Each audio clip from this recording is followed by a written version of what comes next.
and welcome back to another episode of INclusiverse, dedicated all to working parents. My name's Kally. I am the host for this episode, and I'm joined by two awesome guests. Guest number one.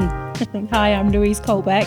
I'm the head of talent acquisition here at Blue Square. Awesome. I've got two small children. So I've got Joel, he is 13, and I've got a little girl called Eleanor, who is almost 9, but you'd think she was 13. Thank you, Louise. I'm sure we'll hear all about that very soon. Guest number two. Hi, I'm Ralph. I'm the MX training videographer for Samsung Blue Square. I also have 2 kids, but Kenji is 3 and Emiko is like 5 months. She's still a baby. She's still in the squidgy phase. Yeah. Awesome. Thank you both so much for joining us. All about kind of parents in the workplace and how you navigate being a full-time parent at home and then also doing a full-time job in the tech industry, which we know is very, very busy and very, very fast-paced. So let me get a little bit more information about the pair of you and kind of why you wanted to come on this podcast today. Louise, let's start with you. I know you said that Eleanor is 9 going on 13. What is it that you really want to share today? I think what I'd like to share is just how important it is to have your support from a business when you're a parent. It's not always easy and there's lots of challenges. And in the last couple of weeks, as my boss Tash will probably be able to tell you, I've had some time with the spring fling at school. Ooh. And the sharing assembly and book week and Viking week. So there's lots of different things that go on that take me away sometimes from the day job. And it's about that give and take. And I think if you can get that right, it makes it really easy to be a parent. I say easy in inverted commas. But also it enables you to be successful at work. And I think it's about that support is really important. Awesome. And you, Ralph, what is it that you want to kind of share with us today? I think it's part of it is being transparent about the challenges of being a parent. And especially for my case, being a parent that has to travel quite regularly and be away. And so what that entails, the support that's needed. And then when I am working from home, how I can still be effective at work, but also be present for my kids and also my partner, my wife. Working from home is kind of like a double-edged sword for you guys, right? Because you're working from home for the company and then you're working from home looking after your children. So we mentioned that you got children of at least 3. We love Kenji. I want to kind of bring it all the way back to when you found out that you were having kids, and how did you balance preparing for having a child, the financial pressure, and looking after your own well-being whilst also being at work? Ralph, we'll go with you. Right.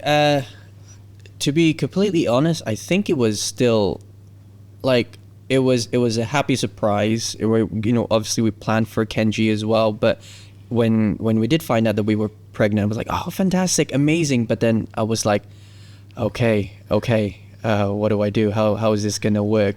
And at the time, I think I was still within the realms of working on site, on field, and then I was kind of still a little bit limbo with certain situations.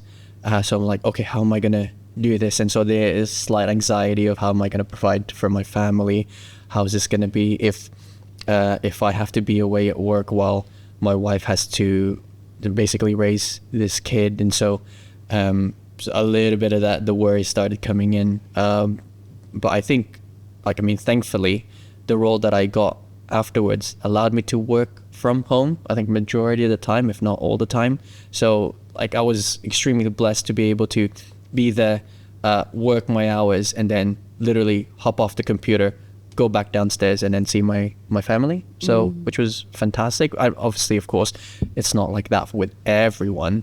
And I, completely empathize, but I think I feel like I was, extremely blessed about that particular situation. But I think, the anxiety of having to provide for the family and the stresses of, my wife's on maternity leave, which means that her pay's getting lower. And at the time, she was like the main breadwinner, so to speak. And so I was like, okay, I need to make sure I got to get a good job. I'm going to do this and do that. And so, there was a little bit of pressure, but I think it was okay. Yeah. We got it all right. And how does that kind of differ for you, Louise? Yeah, I guess because mine are a little bit older, sort of working from home wasn't a huge thing. So when I was pregnant with Joel, we lived in Telford in Shropshire. So we were nearer my in-laws rather than my family. And so when we had Joel, I realised quite quickly that actually to be closer to my family would have been easier for us. So when Joel was 5 months old, we made the move. Wow. And unfortunately, my company that I worked for at the time didn't want me working in a different location, even though they had offices nearby. So that flexibility wasn't there. So I had to find a new job, and quite quickly, because Martin managed to find a job, and he's incredibly supportive. And I'm really lucky that I've got someone that, you know, can take that load of being a parent. So he managed to get a job where he was working shifts, so he could do a lot of the parenting between him and my mum. And I went and worked in central London, so I'd leave at 7 in the morning and I'd get home at 7 at night. So there were days when I wouldn't see Joel, and that was really hard for me as a mum, especially when he was so little at 5 months old, going back to work. And poor Mark would do like a night shift, come home, and then he'd be back on a day shift, I guess, with Joel. But I never once moaned that it was a chore. Completely different second time round. We waited 4.5 years because I needed to have a little bit of sleep. I was so tired. And then Eleanor came along, and my employer then was a little bit more supportive in terms of I had a longer maternity leave. The maternity policy was much better. It wasn't just statutory, so they did pay maternity leave up until 6 months, I think. So that really helped us financially. So I managed to have 12 months off with Elle. But what that meant is when I went back to work, they hadn't kept my job for me, so I had to change my job. When I went back to work, and kind of they sort of said, we need to create a job that will work for you. In hindsight, you know, at the time I was absolutely petrified of going back to work doing something that I didn't know, but I meant I could create my own job, the job that I love, that I really wanted to do. So kind of, if I look back, it was a really good opportunity for me, and I cut my days down to 4 days a week to be able to support Eleanor and Joel, because he was then at school. So I was able to take in his first year at school, take him to school, pick him up from school every day, which was just amazing. So kind of those early years were so different between the two different children. So yeah, it was interesting. Yeah, really contrasting to have quite a negative experience with one child and then be like, you know, I'm going to do it all over again. and then have such a positive experience. Because if someone said to me, oh, your job's not available, but then said, what do you need? Let's see what we can cater for. Not only says a lot about a company, but it says a lot about who you are as a person, how valuable you are to a business, and how much they're willing to support you. Because we know, whether you've got kids or not, the 9 to 5 doesn't suit everybody's lifestyle. Whether you've got pets, whether you've got kids, or whether you've got, you know, whether you're caring for somebody, there has to be some level of flexibility. Ralph, what was your experience of returning to work? How quickly did you return to work? What did that kind of look like for you? Yeah, so I was only allowed basically 2 weeks paternity. So it was very much, I had such a lightning fast sort of exposure to like my new baby, and then the Emiko for both, that I almost like blinked and you missed it type of situation. But then within that 2 weeks, literally I have to do a national training summit. I have to be away for 2-3 weeks type of thing, and that was tough. Thankfully her mum and her dad were there to help support. Unfortunately my folks are all the way in Australia, so there's sort of like a lack of support on that side. But thankfully, her mum was able to help with the kids.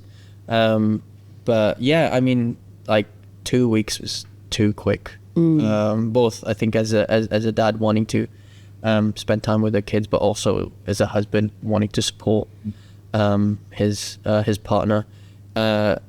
But I think it was, for me, it was just kind of like, well, that's the facts, and kind of have to deal with it. But yeah, no, I mean, I wish I'd had a little bit more, at the very least, anyway. Yeah. How much time would you have wanted if we pluck out the sky? How much time would you have liked at home? That's a tough question, because part of me there's a part of me that doesn't want to disappoint my team. Yeah. And there's a level of like ownership and responsibility that I feel to my team, to my job, and maybe to the project that I was like heading or overseeing at the time. And I don't want to just be like, cool, I got a baby, see ya. Yeah. But I'd say like, I don't know, maybe like 6 months minimum. But but then I feel like that's asking too much, you know? So, but I mean, for me anyway, if it was able to help with stuff at home and not have my wife feel alone, even if I was away for like maybe 2 or 3 days, you know, I think that would be like indispensable, I'd say. Yeah, definitely. And do you think that, Louise, when you had your kids, if you had like maybe a part-time work from home role, that would have suited your lifestyle more? I think it depends on the role as well as your family circumstance. So being down here near my family means that I've got a lot of support. I've got 2 brothers, a sister, my mum and dad, they've all got a family business. So they kind of, between them, really help me out. And then my husband, he's got quite a big job where he can't take lots of time. So it's good that I've got that support. I guess if I didn't have that support, then maybe part-time would be something that I would need to have looked at. But financially, we couldn't afford for me to be at home. And I know that being a parent is a choice, and that's something that we've chosen to do, that we wanted to do. And I'm really, one of the deciding factors for me choosing Blue Square was around having that support network within work, that they were able to give me that flexibility when I needed it, knowing that they would get flexibility back in return from me. Yeah. So I think that's really important. Absolutely. And do you feel kind of a sense of belonging and connection to your employer being Blue Square and kind of your colleagues and your workplace, you know, whether that's now, whether it was throughout your leave, or whether it's just like you said, Louise, the balancing act? You know, you said that they're flexible with you, you're flexible with them. So do you feel like a sense of support from the business and belonging from the business? Yeah, definitely. I think more so when we had Emiko. There was a definite sort of shift where my manager was like, I think 2 weeks leading up to the pregnancy, or at the very least the due date, he was like, you can work from home. Like, all you need to do is just edit these projects, these videos. You can be present. So if there's anything that comes up, which surprisingly there was, because she was born a week early. Wow. So it was like, okay, cool. Like, thankfully I was at home, not out in Guildford during that time, because that would have been a 3-hour drive back, stressing. But yeah, so that level of support, and the fact that quite a number of my team have kids themselves, the dads themselves. So it was that level of understanding. Is like, don't worry, we got you. We understand if you have to take the kids, or like Kenji's just started school, this year. So if you need to take them out to school, drop-offs and pickups, we totally understand. Do you feel the same, Louise? Like, how have you balanced your professional responsibilities with the demands of being that parent, that caregiver? I think it's about having a team that really supports you and understands, and you also understanding their individual needs. I think none of my team are a parent. It's, I'm kind of the only one within my direct team. But they're really understanding and supportive. But equally, if they need appointments and things, they get that back. So I think it's that balance of, just because I'm a mum doesn't mean I need to be treated any differently or special. But it's that understanding across the board, regardless of your situation. I think it's also that partnership at home with my husband to make sure that we have got that balance. I think it's about explaining to the children, Mummy does go to work, Daddy does go to work. We've got these things because that's what we do. And it does mean that sometimes it can be really busy and it can be quite stressful. And I try to explain that to them in terms that they understand. And because they understand, they're pretty good. So if I'm working from home, they know, they can interrupt Mummy, it's fine. but try to be respectful in the way that you do it. And that's what I want. I want kind, respectful children. And, you know, I'm really lucky that both of mine are. But having that flexibility at work and that understanding that I need to take time out sometimes to sort the children or to do something. Or, you know, I think one of the very first requests that I asked for was, I've got the one thing that's non-negotiable for me is I want to drop my children off at school every day. That means that I may not be in by 9, it might be 15:15, might be 30:30, depending on what time the teachers open the doors that day. And Tash just said to me, that's absolutely fine. You get in when you get in, and as long as the work's done, that's all, you know, that's really important, is that we're getting the work done and that we're supporting each other to deliver the objectives that we've set out to do. Yeah. That's right. Definitely. And I think what you've both kind of really anticipated is not only have you had support from family members, but you've both got very different managers in very different parts of the business who just get it. And it's not that you get special treatment, because anybody could call their boss and say, I've got a doctor's appointment, can I have this? Or my dog's not very well, can I do this? Or my car won't start. It's just the fact that your needs are parallel. Does that make sense? Like, everybody has life be life in. It will do what it wants to do to you, however that looks. And the fact that the business, from a minor level in terms of your line manager all the way up to the actual business itself, has supported you on that journey, is a real big testament to not only the relationships that you've built and the tasks that you fulfill, but also the value that the business sees in you. Does that make sense? Yeah, absolutely. And I think even with certain things that I've seen my friends experience with their workplace, for me, sometimes Kenji will come up and walk into my office while I'm on a Teams call with my team, or even some stakeholders, and he'll want to just suddenly want to jump on my lap and see what I'm doing. As a dad, I'm like, no, like, Daddy's on a phone call. You have to talk. But then it's like, no, Daddy, I want to talk to your friends. And I'm like, okay, sure. Okay. Put the headphones on. And then everyone on the call is like, hi, Kenji, hello. And he'll be like, you know, waving. And then immediately he doesn't want to talk because, of course, kids. Yeah. But he's gone that. And I can see that the people that I'm speaking to care about him as well, and care about that I have a kid, and understand that having to tell him no might blow up into something worse, and having to like mute the phone call, turn the camera off, and have to like BRB.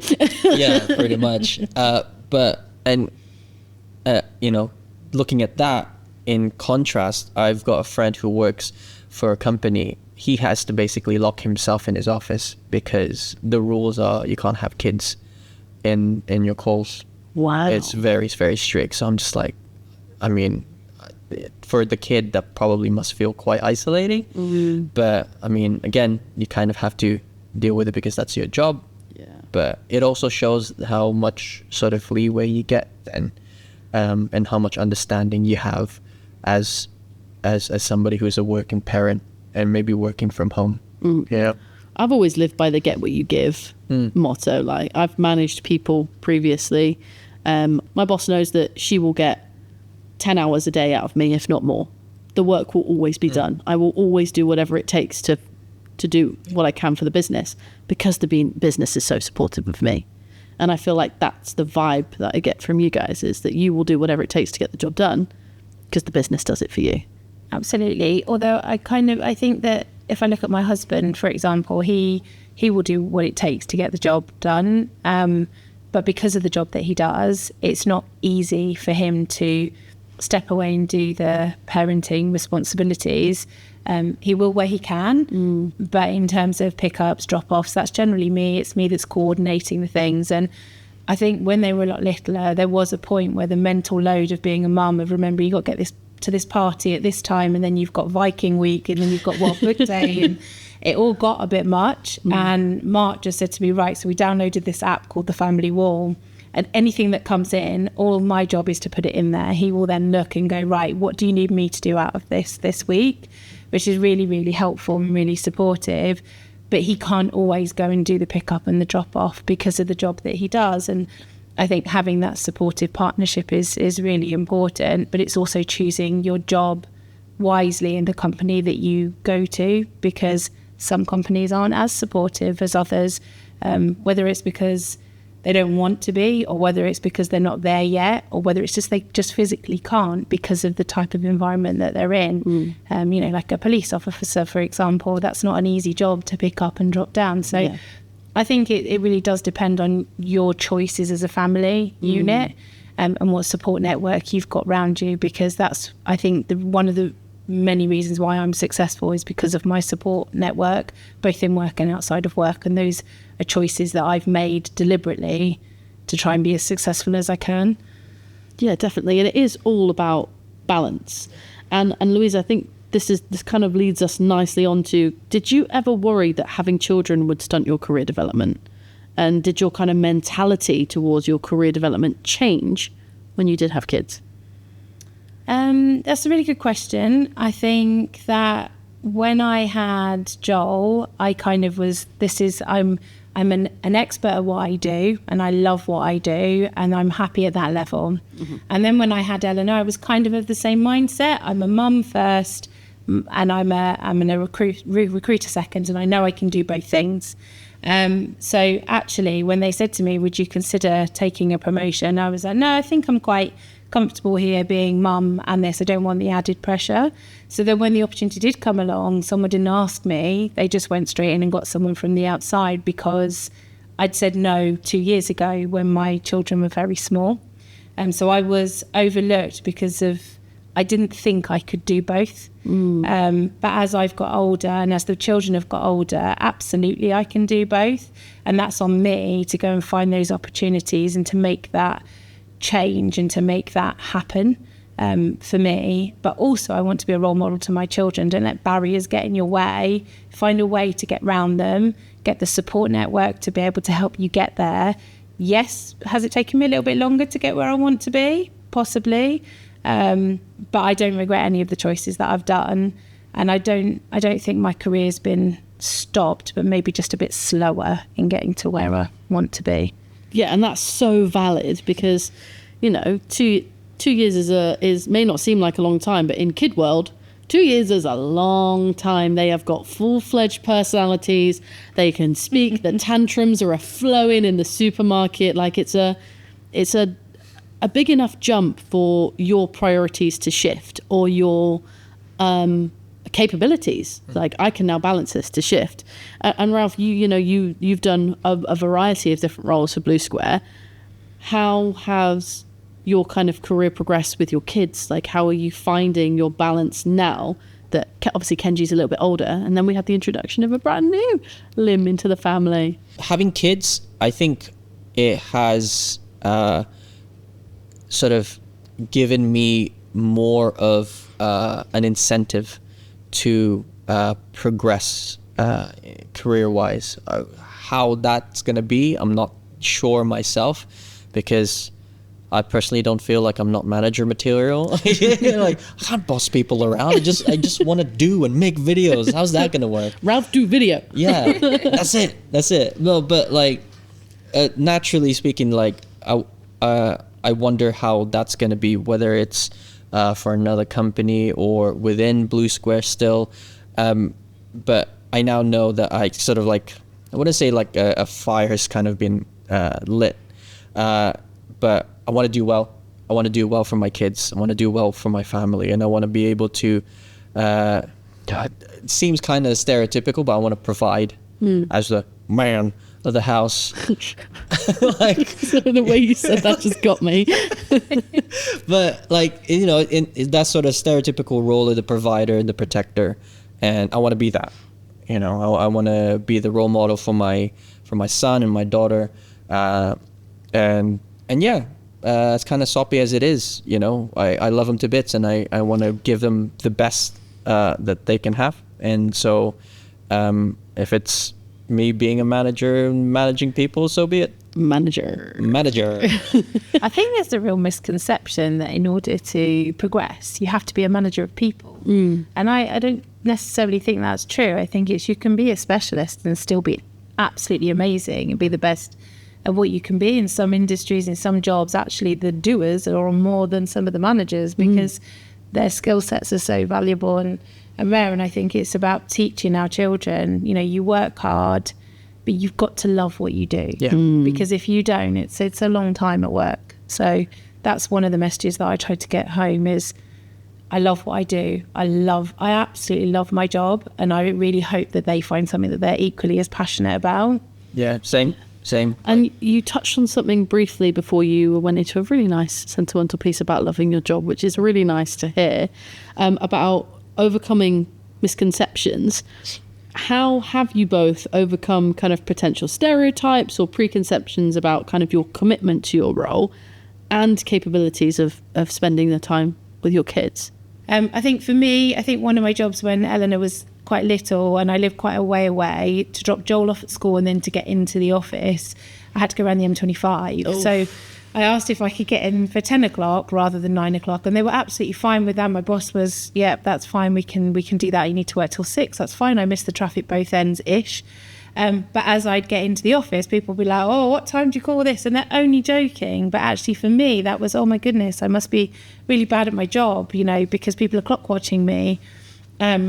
And that was something that I really struggled with because it was my perception of what they were thinking. And when I did say to someone once, she's like, I absolutely don't mean it. And I said, but that kind of really gets to me. Not only that, but it's a lack of self-awareness. You don't know anybody's personal situation, and nor should you. Like, it's none of your business. You shouldn't be making those kind of comments about people anyway. What if you'd been taking care of an ill relative, or do you know what I mean? Yeah. What if you had some really, really severe personal circumstances and somebody's saying something that's just completely insensitive?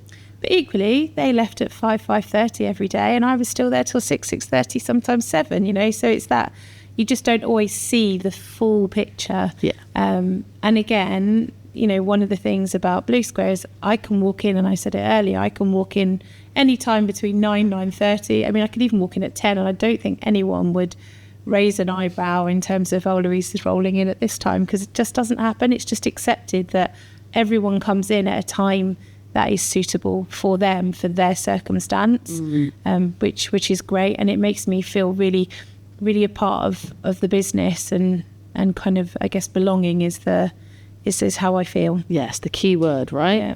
So I guess what I want to know from both of you is, what more could businesses do to support expecting parents / working parents? Because there's two separate things that businesses could do to support. Louise, let's start with you.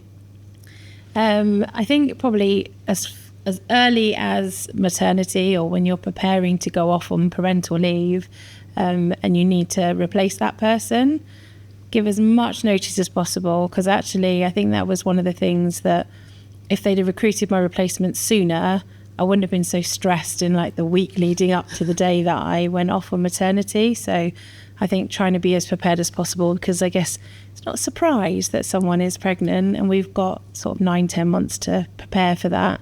And I know sometimes business needs makes it difficult, but I think where you can, be prepared to recruit that person's cover. And then when they're coming back, just giving them that support. If they put in a flexible working request and it's reasonable, it's talking them through how you can make that work within the business. Yeah, definitely. I completely agree. Handovers are important, right? Both before and after. So yeah, you're bang on the money with that.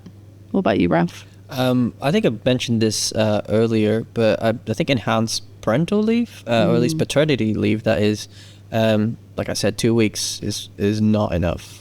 What piece of advice would you give others in similar positions who are expecting or planning to have children, who are, on parental leave or are looking to go on parental leave, or even just working parents? What piece of advice would you give them? Seems cliche, but really soak it in, make the most of it. I think as a dad, you don't really get much leave time, unfortunately. The law doesn't really allow you to kind of get as much as you need, both to support as a husband and as a dad, to be there for your kids. So I think if your work allows you to be away for longer, go for it.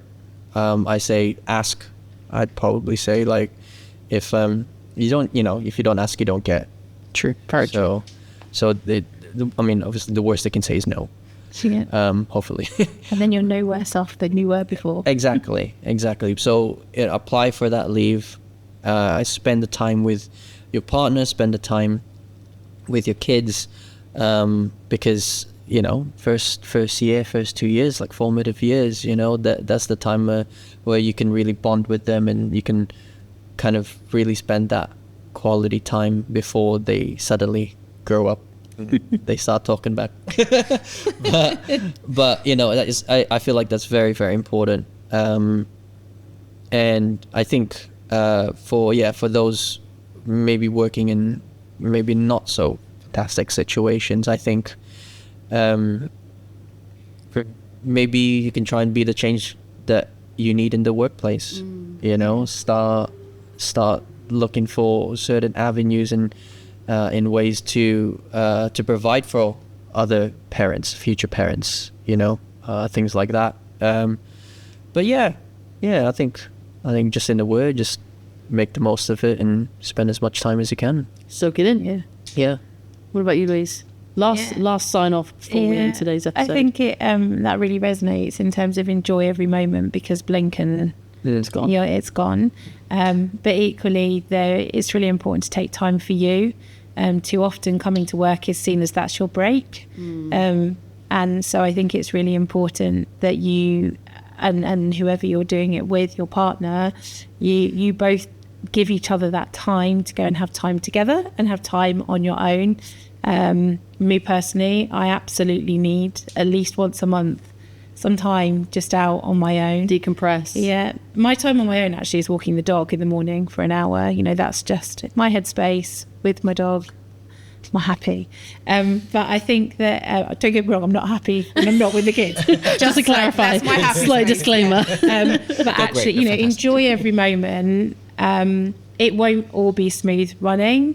Take advice from other people, talk to people. Don't take it all on your own shoulders, because you'll just end up in a mess. Just ask for that help, accept that help. I think that's really important, because it's not easy to accept help sometimes. Or even to admit that you need it. Yeah.